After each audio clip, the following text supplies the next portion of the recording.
World ranking में आपने तीसरे से दूसरा स्थान अब दोबारा हासिल किया है। अपूर्वी चंदेला ने फर्स्ट रैंक लिया है और मेरा वापस से सेकंड से थर्ड चला गया था, बट देन वापस आ गया, तो काफ़ी बड़ी अचीवमेंट है और कई अच्छी चीज़ है कि जो इंडिया बढ़ रही है अपने ड्रीम्स और ओलंपिक की तरफ। अंजुम के लिए कितनी रैंकिंग मायने रखती है? मायने तो रखती है। कोई डर नहीं लगता कि कई बार जो नया लड़का है या कुछ गलती कर दी तो मेरा मेडल छिन जाएगा इसकी तो वजह से? उस टाइम पे हमें बस वो शॉट अच्छा चलाना है, ये नहीं सोचते कि बाद में कौन सा मेडल मिलेगा, या उससे ज़्यादा मैं फाइनल में तो उससे ज़्यादा गलती मैंने करी थी, तो ऐसा नहीं कि हम सोचते कि वो ख़राब करेगा। आई थिंक इंडियन शूटिंग का लेवल बहुत ज़्यादा बढ़ चुका है और ये सिर्फ इंडिया को नहीं बाकी कंट्रीज़ को भी पता है। 3-4 साल मेरे पास राइफल नहीं थी या अपनी पर्सनल किट नहीं थी, बट जब आई तब उस चीज़ की कदर ज़्यादा पता लगती है। काफ़ी इंपॉर्टेंट कॉम्पिटिशन्स हैं और फिर अगले साल ओलंपिक्स है जिसके लिए तैयारी चल रही है।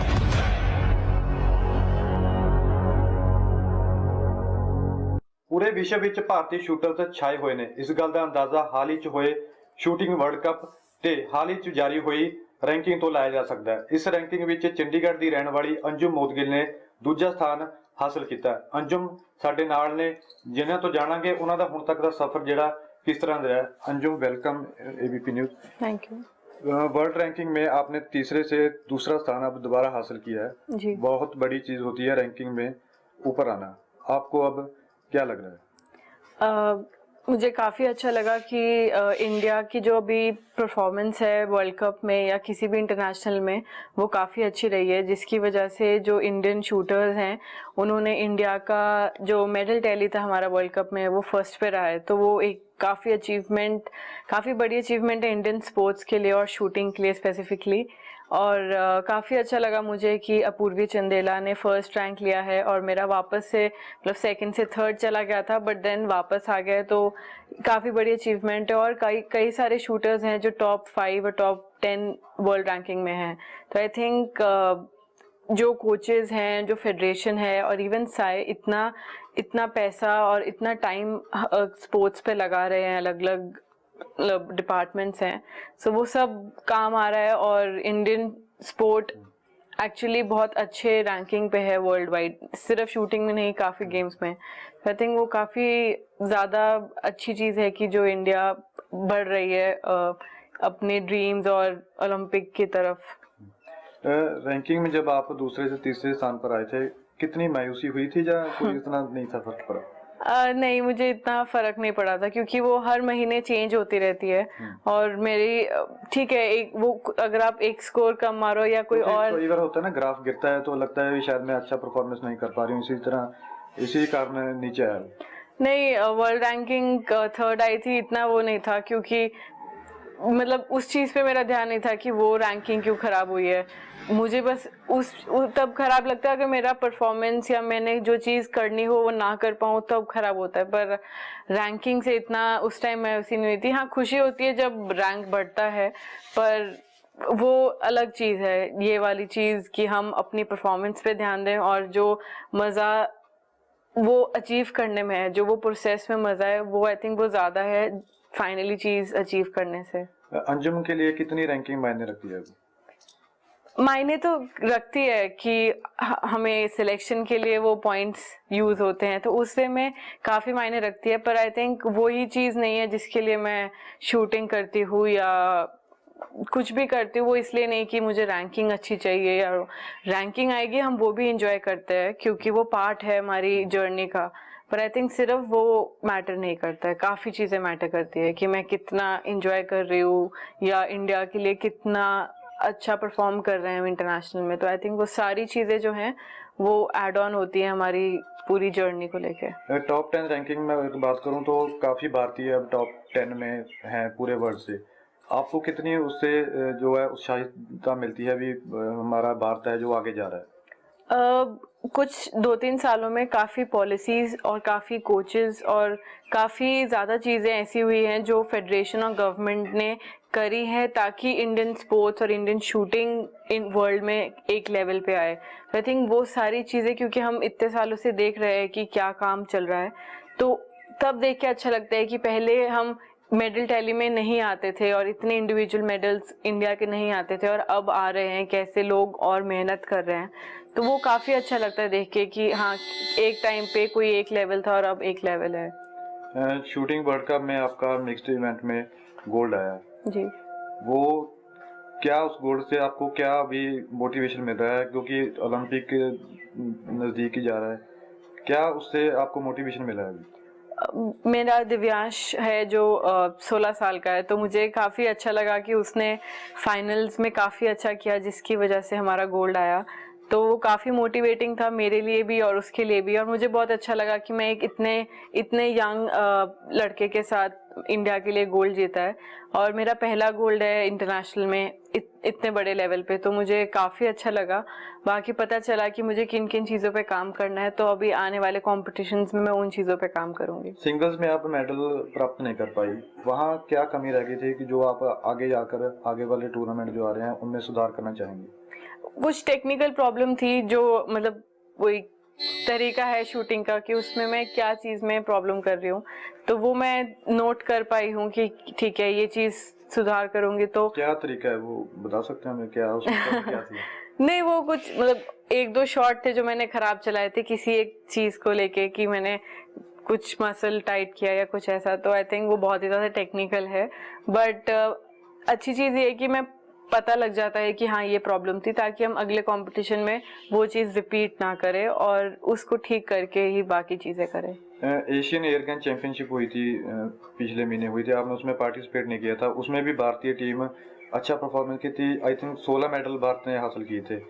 आपने उसको कितना मिस किया था, क्योंकि हमेशा एक आपके जो है लाइफ में जुड़ जाता है पार्ट, वो भी हम वो वहाँ गए थे, उसका हिस्सा थी उस इवेंट का, और आप उसको मिस कर गए थे। कितना आपको वहाँ से मायूसी हुई कि मैं उस जगह पार्ट नहीं कर पाई? जब टीम डिसाइड हुई थी तभी मेरे जो कोच हैं दीपाली देशपांडे, उन्होंने ये डिसीजन लिया था कि मैं वो कंपटीशन स्किप करूंगी, क्योंकि मेरा काफ़ी लंबा टूर्नामेंट्स चल रहे थे और आगे भी है, तो उनको था कि मुझे वो कंपटीशन इतना ना ज़रूरी समझ के उन्होंने ब्रेक दिया था, ताकि जो मेंटली या फिजिकली थक जाते हैं कंपटीशन खेल खेल के, वो चीज़ ना हो, क्योंकि पिछले साल बहुत ज़्यादा कंपटीशन थे, ताकि वो चीज़ ना हो, तो उन्होंने वो ब्रेक दिया था। पर जब टीम गई थी, वहाँ मैचेस चल रहे थे, तब मेरा बहुत मन था, क्योंकि मैं मैचेस नहीं खेल रही थी, मैं घर पे थी, तो मुझे तब मन कर रहा था कि मुझे भी जाना, कि ब्रेक क्यों चाहिए। पर आई थिंक जो रिकवरी हमें वो उस टाइम मुझे मिली वो अच्छी थी, ताकि मैं अगले कॉम्पिटिशन्स के लिए फ्रेशली प्रिपेयर्ड और अच्छे से जाऊँ। तो वो भी ज़रूरी है ब्रेक लेना। पर हाँ, अगर वहाँ पे टीम जाती है तो हमारे मन करते है कि मैंने भी जाना था पर नहीं गए, तो उससे में होता है। पर बाद में अगर आप देखो कि क्यों नहीं गए, वो रीज़न भी ज़रूरी था।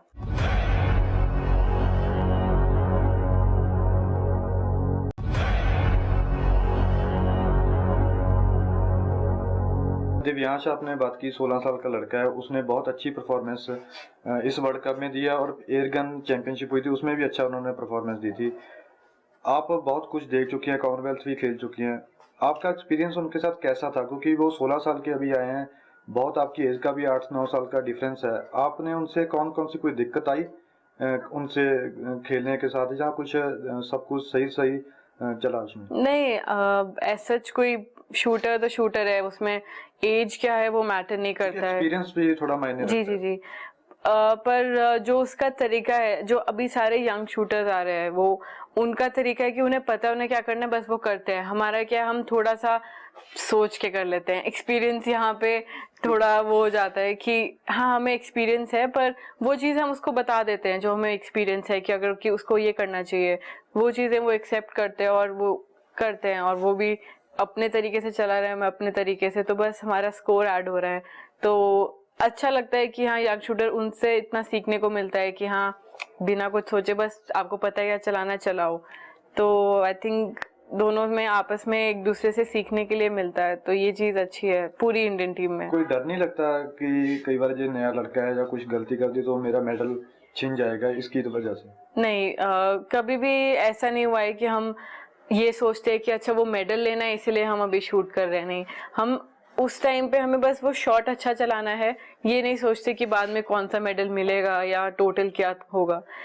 उससे ज़्यादा मैं फाइनल में तो उससे ज़्यादा गलती मैंने करी थी, तो ऐसा नहीं कि हम सोचते हैं कि वो खराब करेगा, नहीं, बस यही होता है कि हाँ बस जो भी चलाए हम दोनों, चाहे मैं चलाऊं चाहे वो, हम अपना बेस्ट शॉट दें और बाद में क्या मिलेगा वो तो अपने आप ही डिसाइड हो जाएगा, पर उस टाइम पे हमें क्या करना है हम उस पर देखते हैं। कुछ जब इवेंट की शुरुआत होती है आपस में क्या डिस्कशन होती है, अभी क्या हमने करना है, कैसे खेलना है, आपस में दोनों का क्या होता है? कुछ नहीं, मुझे याद है हम बैठे हुए थे तो पहले तो बस ऐसी बात कर रहे थे कि वो मैंने उससे पूछा था कि आपने कब करी थी शूटिंग शुरू और कैसा क्या सोचते हो कैसा चलता है, फिर उसके बाद वही ऐसी डिस्कस करते रहते हैं कोचेस के बारे में या कि किस तरीके से बाकी चला रहे हैं या हमने कैसे चलाना है, किस चीज़ पे ध्यान देना है। फिर वो पूछता है कि फिर हमारा जैसे इस मिक्स में मैच हुआ था पहले, फिर क्वार्टर फाइनल सेमीफाइनल, तो बस ये था कि कितना मज़ा आ रहा है और क्या फॉर्मेट है, कितना ऐसे मतलब बहुत ही अलग बातें होती है कि बस हंसने वाली और ऐसा कुछ सीरियसली वाला माइंड नहीं। फ्रेश रहे उसको। हाँ तो बच्चे हैं और इंजॉय कर रहे हैं गेम को, और क्या चाहिए। नहीं कोई फिर भी कोई डर ऐसा उससे पहले कोई? नहीं, जब पता चला था कि क्वार्टर फाइनल में जैसे हमारा एक रोमानिया की टीम के साथ था, तो मैंने उसे कहा कि मैं दिव्यांश, ये तो ओलंपिक मेडलिस्ट है ये लड़की जिसके साथ है हमारा, तो हम बस हंस रहे थे कि कोई नहीं हम अच्छे से संभालेंगे। और उसका क्या रिएक्शन था जब आपने कहा भी कुछ नहीं, बस यही कि अच्छा उसको मतलब ऑब्वियसली मुझे इतना टाइम लगा 10 साल पहचानने में कि कौन सा शूटर किस कंट्री से है और वो मेडलिस्ट है या कुछ नहीं, क्योंकि शुरू में मैं किसी को भी सीनियर एथलीट्स या पुराने किसी और कंट्री के किसी को नहीं पहचानती थी या कुछ, तो मैं उसको बता रही थी, बस वो फिर बता रहा था कि ये लड़का वो मतलब जूनियर में ये है ऐसे, तो बस हम वो शेयर करते हैं, ऐसा नहीं कि हमें अच्छा करना है या हमें हराना है किसी को, नहीं, हमें अपना बेस्ट देना है। उनके चेहरे पर कोई घबराहट थी कि अगर मैं ओलंपिक मेडलिस्ट के साथ अब मेरा मुकाबला होने जा रहा है कुछ? नहीं, क्योंकि 16 साल की उम्र में बहुत कई बार नर्वस हो जाता है और नहीं शूट कर पाता प्रॉपर। आई थिंक जितने भी ये इंडियन टीम में अभी 16-17 ईयर्स के हैं, जैसे चाहे मनु है, सौरभ है और दिव्यांश है, ये तो बिल्कुल भी ऐसे नहीं है कि है हमारा सीनियर से वो है। आई थिंक जो उनमें उनकी जो स्ट्रेंथ है कि वो बस अच्छा उनको आता है चलाना और वो चलाते हैं, उनमें वो जीतने का वो है कि उनको चाहिए, तो ऐसे वो चीज़ें हैं जो एक्चुअली मैटर करती है। ये नहीं कि वो डरते हैं क्या कि सीनियर्स हैं या हमारे सीनियर वर्ल्ड कप में खेल रहे हैं, तो वो चीज़ें बहुत बहुत पॉजिटिव हैं इन एथलीट्स के लिए। और ऑलमोस्ट पूरी टीम अब हमारी एकदम ही यंग शूटर्स की है जो 16 से 20 ईयर्स के हैं, पर वो चीज़ें हमारे लिए बहुत हेल्पफुल हैं जो हमें थोड़ा टाइम हो गया शूटिंग करते हुए कि हम उनसे बात करते हैं और बच्चों की तरह रहते हैं, तो वो बहुत अच्छा एनवायरनमेंट रहता है पूरी टीम में। अब आप भारतीय शूटिंग को कहाँ पर खड़ा देखती हैं अगर बाकी कंपैरिजन किया जाए और देशों के मुकाबले? क्योंकि चीन को भी हमने बीट किया है इस बार, ये बहुत बड़ी उपलब्धि कही जा सकती है। अब आप कहाँ पर देखती हैं?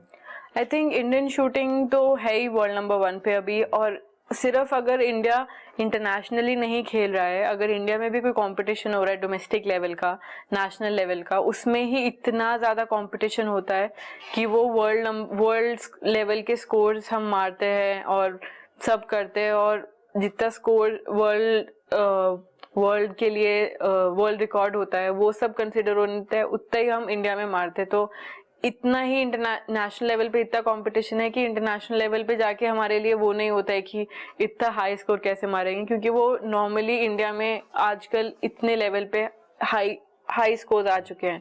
तो आई थिंक इंडियन शूटिंग का लेवल बहुत ज़्यादा बढ़ चुका है, और ये सिर्फ इंडिया को नहीं बाकी कंट्रीज़ को भी पता है, वो ही काफ़ी अच्छी अचीवमेंट है। आप ओलंपिक कोटा हासिल करने वाली पहली शूटर थी, और अब आपकी तैयारी ओलंपिक के लिए कैसी चल रही है?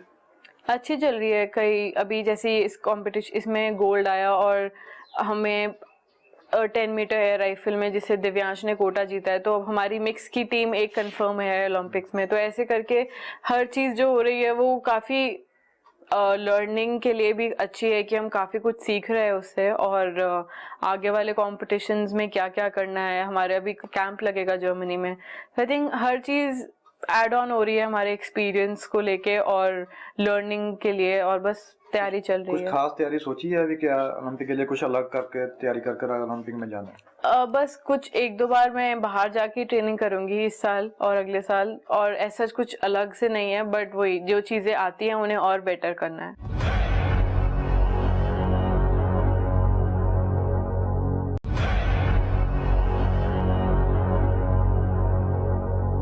एक आपको पेंटिंग का बहुत शौक है, हम आपसे पहले भी एक बार बात की थी, आप पेंटिंग में बहुत अपने आप को आप माइंड फ्रेश करने के लिए आपने बताया था कि हम पेंटिंग करते हैं। जब आप बाहर जाते हैं किसी विदेश में टूर्नामेंट खेलने के लिए, वहाँ पे भी आप पेंटिंग करते हैं या कुछ और तरीके से अपने आप को फ्रेश रखते हैं? जब बाहर जाते हैं तो मैं लेके जाती हूँ अपना एक डायरी और 1-2 पेंट ब्रश और पेंट्स की, मेरे को जब भी टाइम मिले मैं पेंटिंग करूँ, या कुछ भी ऐसा कि या बुक पढ़ ली या कहीं घूमने चले गए। तो थिंक काफ़ी तरीके होते हैं अपना माइंड फ्रेश करने के। और हाँ, मैं पेंट्स कैरी करती हूँ साथ में कि कभी भी हो कि ऐसा ना हो कि अभी मेरा मन है और मेरे पास सामान नहीं है, तो साथ में कैरी करते हैं, तो वो अच्छा रहता है रिकवरी के लिए और रेस्ट कभी करने कभी के लिए। जाते वक्त तो कोई ऐसा कुछ दिख जाए, आप उसको पेंटिंग करते हैं? कोई देख कई बार अगर कोई चीज़ प्यारी लगती है मैं फोटो खींच लेती हूँ कि मैं फिर उसको बना लूँ। तो ऐसा नहीं होता कई बार मतलब आप एक कला है आप में, ये कई बार होता है देखकर चीजें साथ में ही बना देते हैं, ऐसा कुछ आप करते हैं? मैं फोटो खींच के फिर बना लेती हूँ, ऐसे सामने बैठे हुए भी बना लेती हूँ, पर ऐसा नहीं होता है कि हर टाइम ही हमारे पास पेंट्स है, वो यूजुअली कमरे पे ही रहते हैं, तो इसीलिए। एक सवाल मैं आपसे पूछना चाहता हूँ, थोड़े दिन पहले किसी ने मुझसे पूछा था कि मैं अपने बच्चे को किस गेम में डालना चाहता हूँ, किसी बच्चे के पेरेंट्स ने पूछा था, मैंने उसको शूटिंग की ऑप्शन दी थी, और वो उसने मुझे जवाब में कहा था कि शूटिंग बहुत महंगी है, हम इसको अफोर्ड नहीं कर सकते क्योंकि आम इंसान से ये काफ़ी दूर होती है।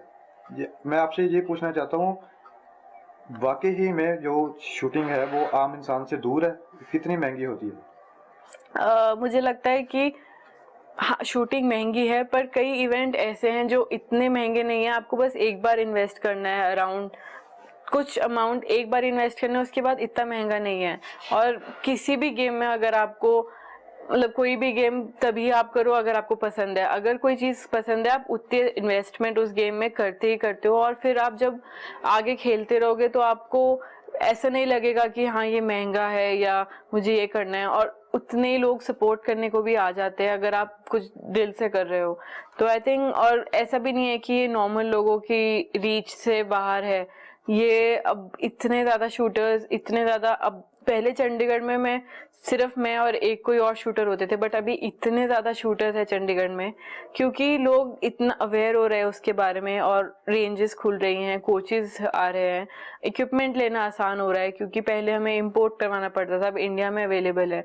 आई थिंक अवेयरनेस बहुत बढ़ रही है, और ऐसा नहीं है कि वो रीच से दूर है क्योंकि अब इतना ज़्यादा अवेयरनेस है कि लोग एक दूसरे को हेल्प करते हैं कि उनको इक्विपमेंट चाहिए कि हम अरेंज करवा देते हैं। तो आई थिंक शूटिंग ऐसा नहीं है कि बहुत एक्सपेंसिव है जो कोई नॉर्मल नहीं कर पाएंगे। तो कोई आपको दिक्कत आई थी इसमें? कोई भी कुछ मेरे पास है नहीं, या तो किसी के पास देख कर भी बस वो इक्विपमेंट नहीं है कुछ, ऐसा कोई आपको कोई दिक्कत आई आपने जब शूटिंग शुरू की थी? शुरू में हर चीज़ में प्रॉब्लम आती है। आप कोई भी चीज़, कोई भी लाइन चूज़ करो कि मुझे ये करना है या मुझे कुछ और सीखना है, सिर्फ शूटिंग नहीं, किसी भी गेम में या किसी भी प्रोफेशन में प्रॉब्लम आती है। पर क्योंकि अगर आप उसे करते रहें थोड़ा सा जो भी आपको क्या क्या आई थी?